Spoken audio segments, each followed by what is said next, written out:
We've also got the Cubase amp simulator, which a lot of the time I don't think sounds very good, but on this occasion it's... We've kind of used that a lot for bass sometimes, haven't we? Just on a send, just to kind of give a bit of crunch and whatever. But this time... So we've just got them routed. Both of those channels just routed to the bus, which is then just sending to a bit of delay. So that kind of, keeps the vocal in it, because it's a vocal remix, so vocals, meant to be prominent in it, so... So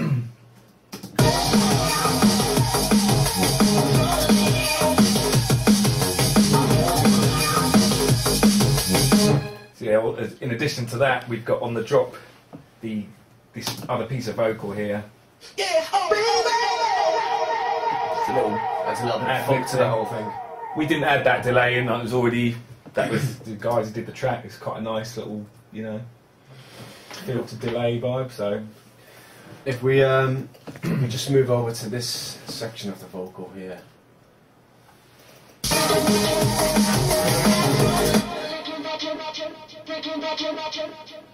There's a couple of more effects that we've done with the vocal, where we just took one little part of, we might use vocal, or it might be, is it ultra vocal? Yeah. Right, and just repeated it here.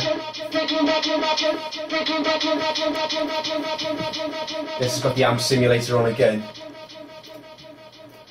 Just adding a kind of bit more distorted vibe to it. It's got a bit of delay going on here.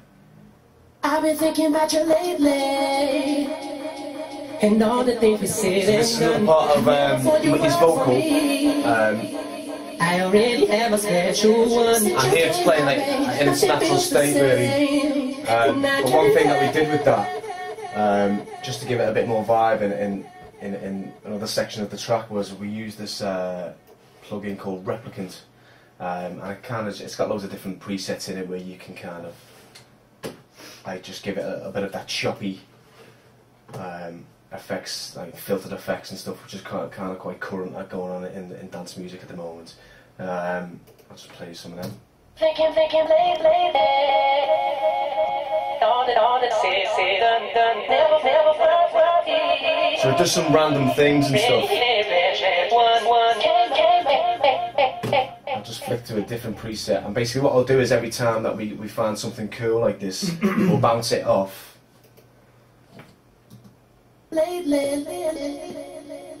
And just take little snippets. See, stuff like that.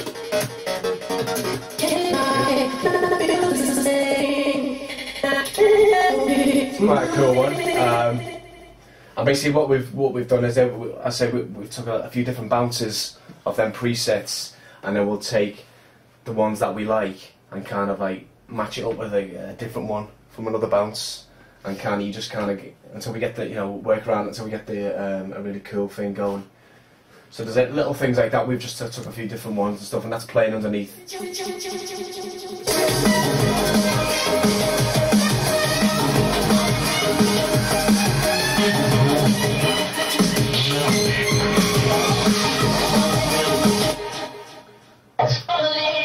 So we've got the high and low one, what Jamie made.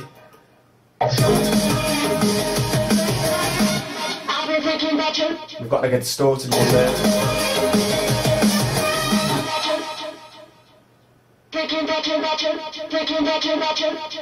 Just a monotonous copy of one. And all in all, it just kind of adds up to the vibe and stuff, you know what I mean? Yeah, I mean, by that point, just before it breaks down, we've kind of got loads of vocal bits kind of going all over the place. Yeah. That one, actually, we have the pan automation we discussed earlier on. We've got... Because that bit where where's the thinking about you? We took this line out here from... And just use that as a bit of a keep repeating it, and then as it builds up to the breakdown, we've got another track with that same thing on, which is actually panning around. And then where's there's another one, isn't there, where we pitch shifted it right down. Yeah, well, that's kind of cool. We just use the real-time pitch shift again, but we've got a drum edit going on there, and we've got that thinking about you pitch shifted down really low.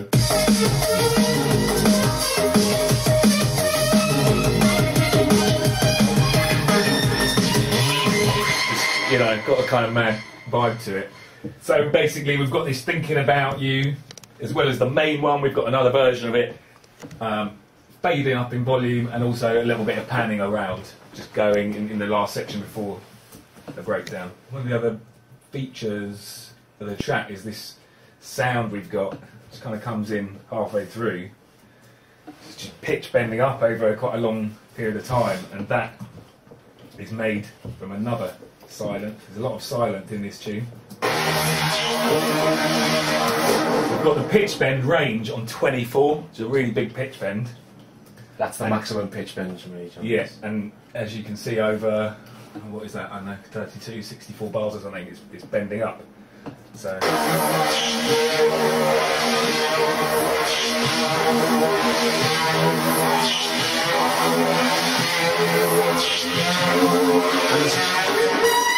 Open the silence again.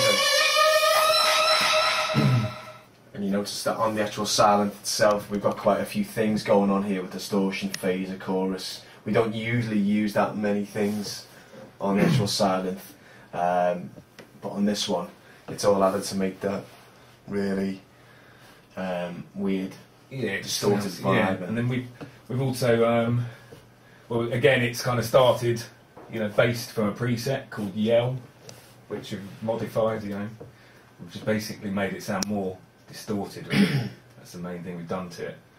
And then so you got it playing like that, and we basically side chained it against the drums really quite obviously. So